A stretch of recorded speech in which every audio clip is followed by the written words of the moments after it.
بسم الله الرحمن الرحيم الحمد لله رب العالمين الصلاة والسلام على سيدنا المرسلين وعلى آله وصحبه أجمعين. So, brothers and sisters, today I want to look at the concept of healing. Um, as we come to the end of Ramadan, we have been through a training camp for the last month, and of course, for some time before that, getting ready for a month with high hopes of coming out away as a better person.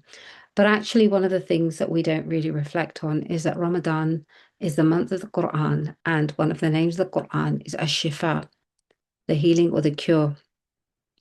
And so it would follow thereby that Ramadan is not just the month of reading the Quran and reflecting on the tafsir and improving our tajweed and our memorization understanding, but in fact, this is a process that's closely linked to an improvement in our physical, emotional, spiritual, and also our environmental health, our relationships, and our societal health.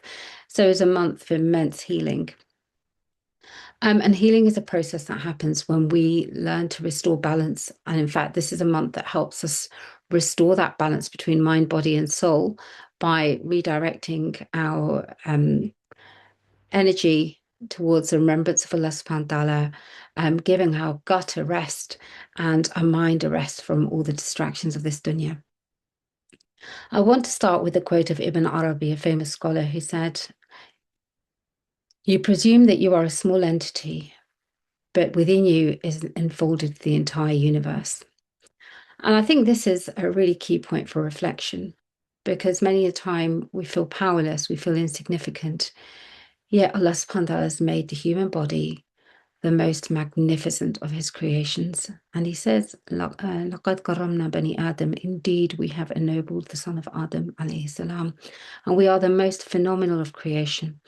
And this concept of the universe that we reflect on being vast and huge and beautiful and magnanimous and awesome and overwhelming, if we can think of that as being enfolded within us, then it helps us to realize and worship Allah subhanahu wa ta'ala with a renewed sense of awe. So I want to just break this down a little bit, to look at different aspects initially of our physical health and then tying this in together with our emotional, our spiritual health to have a real understanding of this integrated and most beautiful system that Allah subhanahu wa ta'ala has created. So, firstly, if we look at the brain, to this day, we are still understanding or trying to understand how this phenomenal organ works, how many connections it has, what information is stored where. Brain surgery is to this day an incomplete science. And the neurons and nerve cells are constantly in a state of plasticity, depending on our thoughts, our processes, our reflections, and how we live our lives. So the mind is not something that stops growing, or in fact, even stops learning. It is our own mindset that stops us learning and growing. And in fact, we are constantly forming new connections and pruning old connections. And the more we dwell on something, for example, the more, Allah subhanahu wa ta'ala says, "La in shakartum la azidannakum." One reflection on this could be that, the more you thank me, the more I will increase you. Increase you in what?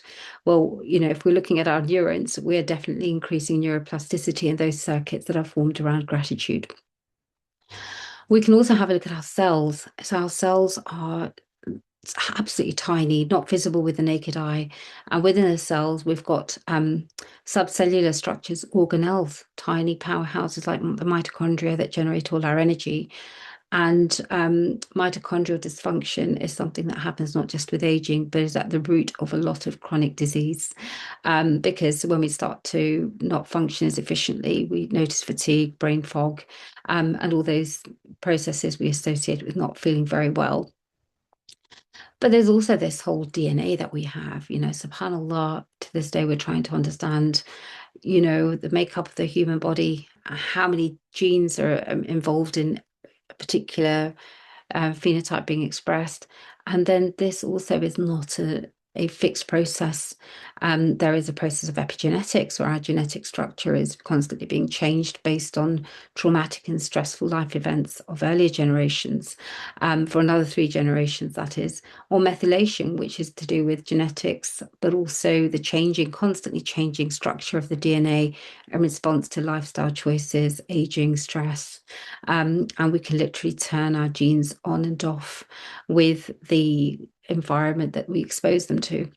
subhanallah. And then we have the microbiome, and this has been topical.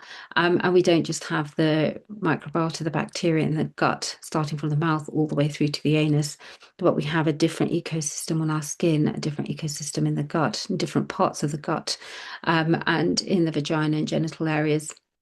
And these are dynamic powerhouses running our system. They actually outnumber us in terms of, that their quantity, their diversity, and their skills. Um, if you wipe out the microbiome, you would literally probably not be alive. You would be extremely sick. And that's something else we see where that delicate balance of good and bad bacteria is affected. Usually the good bacteria keep the bad ones in check. But where that balance is disrupted, people present with a lot of health issues. So we are, in fact, entire ecosystems, and we exist within a wider ecosystem in terms of our physical, social, spiritual, and emotional environments. So that's coming down to food, good company, spiritual connection, and things like being around, family, being around in clean air. Being around green open spaces, all of these determine our wider ecosystem within which we function. And so, subhanAllah, there is an interconnectedness between us and every other living creature that Allah subhanahu wa ta'ala has made um, in this system. And we all worship Allah subhanahu wa ta'ala collectively. And so, within this, I wanted to talk about the highways of communication. So, again, reflecting on now the mind body soul connection. So, I've got some examples here that I would like to run through. So the simplest one is perhaps the brain-gut connection. We often describe the gut as the second brain, meaning that there is an exchange of chemicals between the brain and the gut. And often, we say that conditions such as irritable bowel syndrome or gut issues are often related to emotional repression, holding in your feelings. And there is a highway between the brain and the gut where chemicals are exchanged. And if we are feeling sad or worried, we might feel butterflies in our stomach. And if this process is prolonged, you can end up with chronic illness. And in fact, we know that we use psychological therapies to treat chronic illness. And we also use antidepressant medication to treat some chronic gut conditions. Looking at the heart, cardiomyocytes, so the cells of the heart, are in their own kind of league. They have, cells have a memory, and the memory of the heart is connected with our emotions, with our soul, and with our physical health. So the Prophet says, I mentioned in the famous hadith, there is a morsel of flesh in the body. If it is sound, the whole body is sound, and if it's not sound, then it's corrupted. And that morsel of flesh is the heart. So we know that this is a very sensitive organ. But let's have a look at the emotional and physical aspects of the health of the heart. So looking at the emotion of gratitude, for example, practicing gratitude can improve our heart rate variability, which is a measure of long-term health and stress response. It can improve our blood pressure, our heart rate, and reduce inflammation in the vessels of the heart. It's also improved with associated with improved sleep and improved overall well-being. And within just 8 weeks of gratitude journaling, we can reduce our inflammation and improve our physical health complaints. So subhanallah. And then so that's looking at the emotional health, just looking at practicing gratitude, which is also, I would say, a spiritual quality. It's a spiritual maqam of shukr. And with that, we have the physical health. So the Prophet ﷺ described meat as the wine of the believers. And in other hadith, and certainly Imam al-Ghazali, he says that an excess of meat hardens the heart. And in other hadith, we have two characters harden the heart, too much sleep and too much eating. So, our body is an intricate system. And then we have the connection, for example, between the brain and the immune system. And this is a new field. It's called psychoneuroimmunology. So experiencing feelings such as disgust and anger actually riles up the immune system and changes transmitters such as interleukin-6, which are associated with inflammation. And likewise, we know that practices such as embodiment are being used increasingly in the treatment of mental health conditions such as trauma, which is now defined as not just going through a difficult experience, but the impact that has inside the body at a cellular level.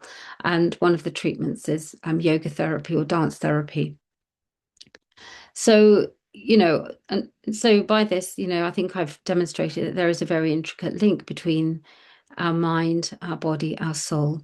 At a social level, we know that loneliness and sitting are the new smoking. So the risk of premature death with perceived loneliness is almost 29%.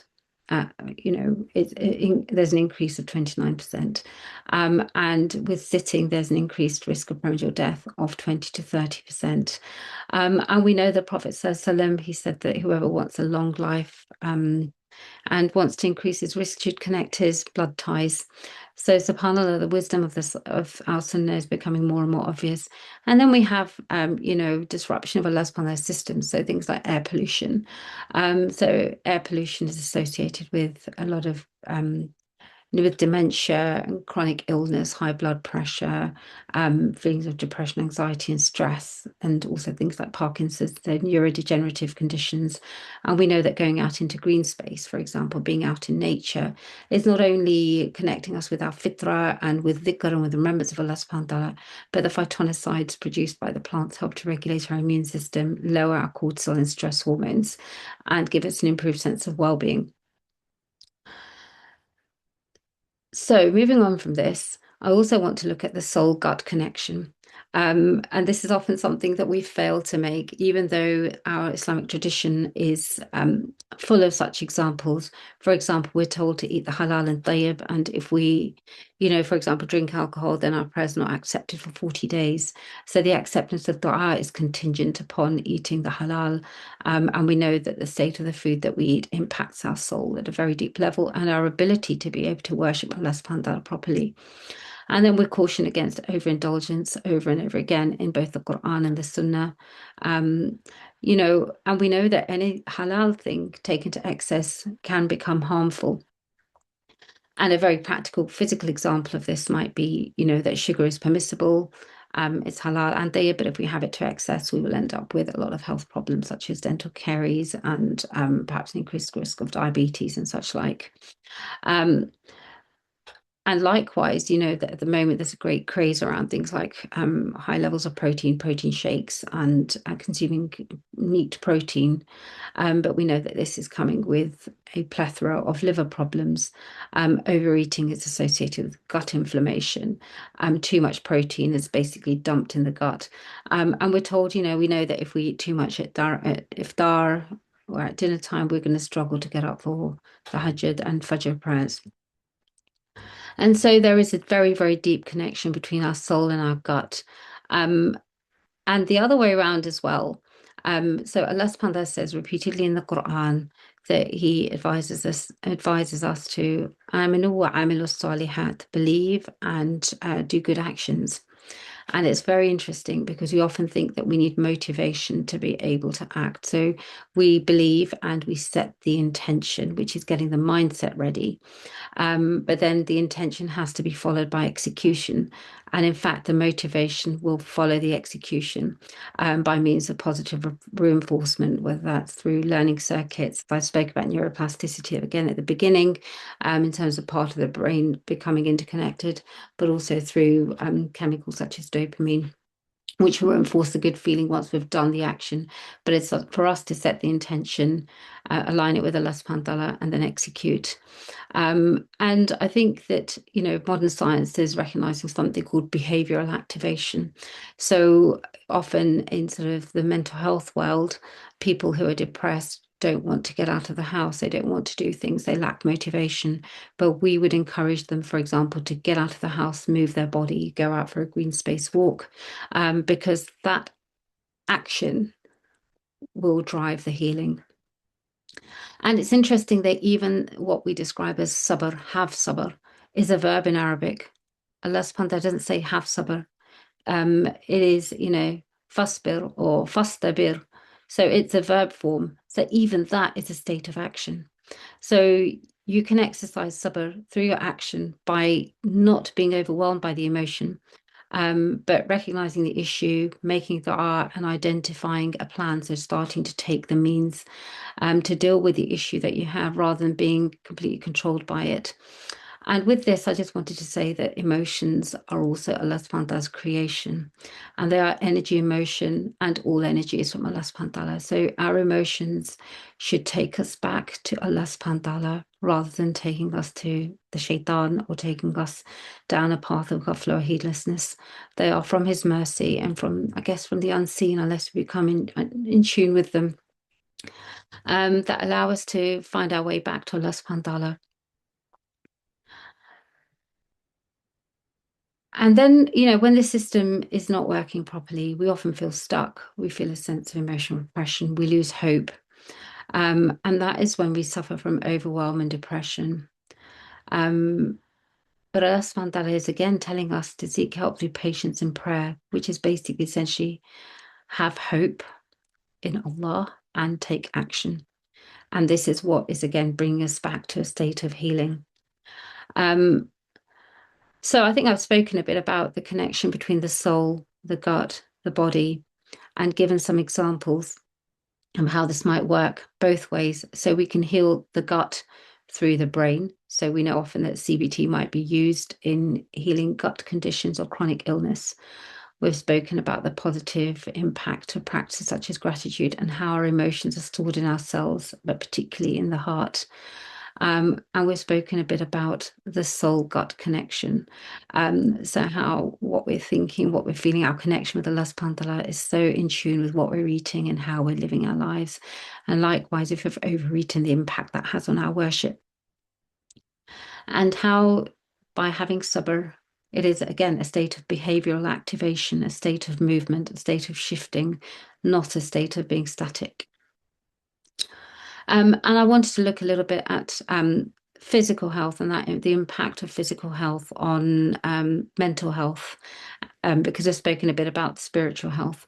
So we know increasingly that a diet rich in brain foods, which is essentially a diet with lots of healthy fats, particularly oily fish such as omega-3, nuts, coloured vegetables, and where we are actively learning, so we're keeping the neuroplasticity going, we're learning, we're pruning, we're remembering, we're training, we're optimizing our sleep, so we're honoring this sign from Allah subhanahu wa ta'ala that He's created with us. We are resting as a form of worship, engaging in good company, living a life with purpose. And we are moving. We are looking after our physical body through movement. All these things can really give us a sense of looking after our brain and looking after our soul and being worshipful servants of Allah subhanahu wa ta'ala. So we've spoken about physical health and emotional health in terms of therapies that we can use, such as CBT to help chronic health, looking at nutrition, looking at movement. But what about ruqya? We started this talk by looking at the concept of shifa and the Quran being a shifa, and using spiritual healing as the third aspect of healing, or perhaps even the first, is very much in keeping with the Sunnah. We know that the Prophet said, make use of the two cures, honey and the Quran. So it is very much for us to also remember that we place our hope of cure in Allah subhanahu wa ta'ala and not in the material means that we have, such as movement, sleep, exercise, and healthy food, and positive mindset. All of these are means, but the ultimate cure is from Allah subhanahu wa ta'ala.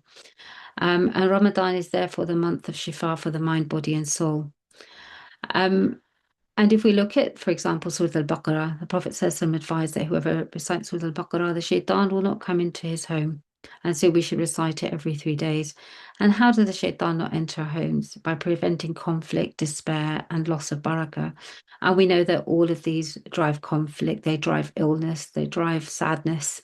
So, shaitan wants us to feel sad. He wants us to overthink. But, introducing the Quran into our homes brings peace and barakah.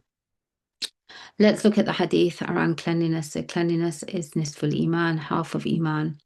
And again, where we see clutter and disorganization, clutter, stress, and depression form part of a triad. So we know that people who are mentally unwell tend to hoard more. and it can put up cortisol and stress levels and drive depression, anxiety, and overwhelm.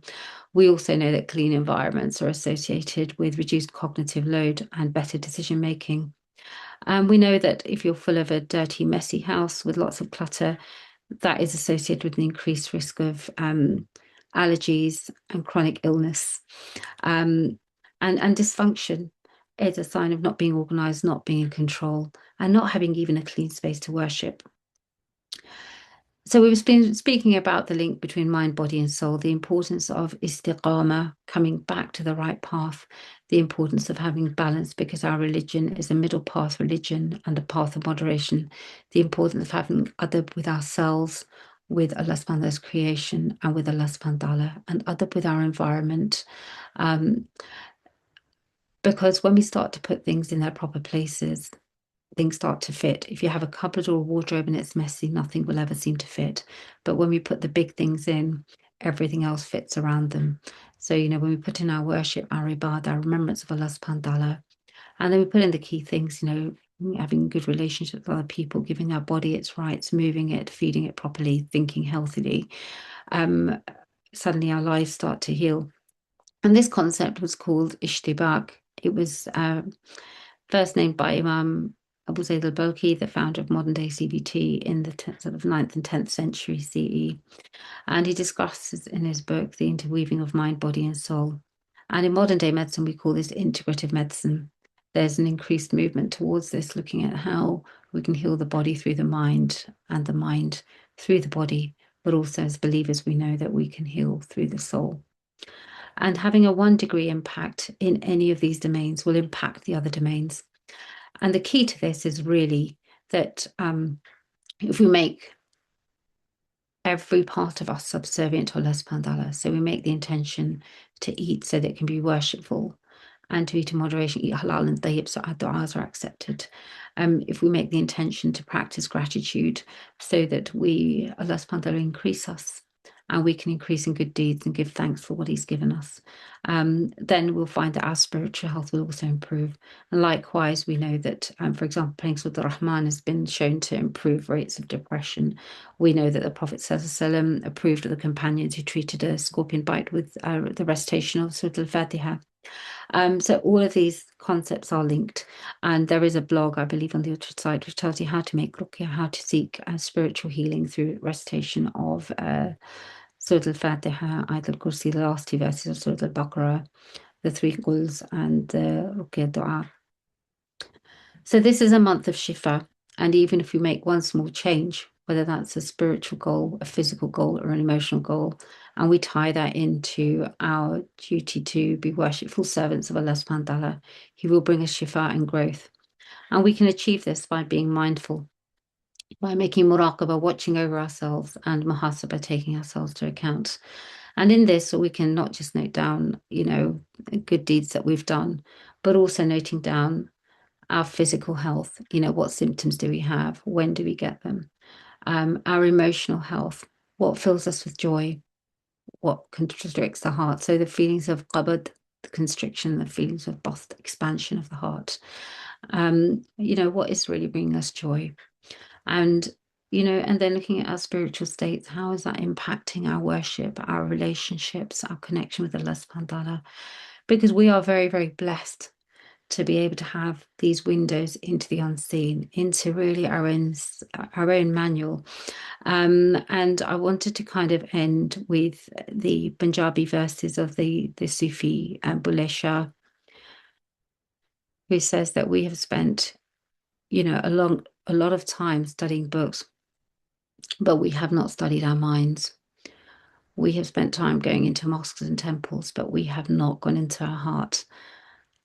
And we have spent time fighting the shaitan, but we have not spent time fighting against our own nafs.